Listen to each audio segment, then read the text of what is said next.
The prison had a peculiar rule. Whenever an inmate died, the warden would hold a flame to the soles of the deceased's feet. If there was no reaction, he'd order his men to dispose of the body. The guards would drape a shroud over the corpse and, figuring they'd move it after dinner, headed off to eat, completely unaware that every move they made had been watched closely by the prisoner in the neighboring cell. The moment the guard's footsteps faded down the hall, the man wasted no time crawling out. Standing over his cellmate, a companion of 8 long years, now gone forever, he broke down completely. A grim thought settled over him. Dying within these walls might very well be his own fate too. But as his eyes swept over the old man's body, a bold idea began to take shape in his mind. Forgive me, Father.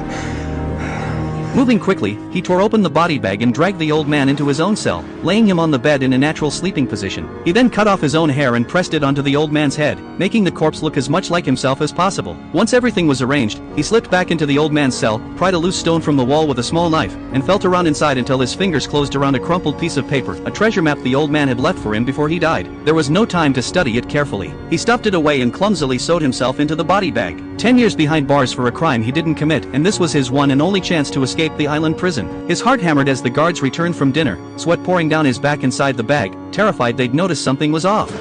God, he's a heavy old bastard!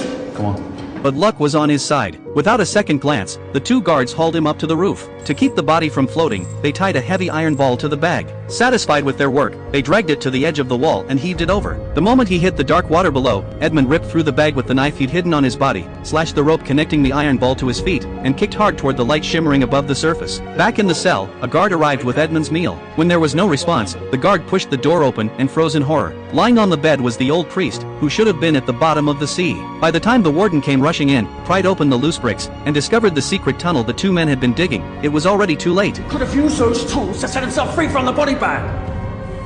Well, don't just stand there! Run!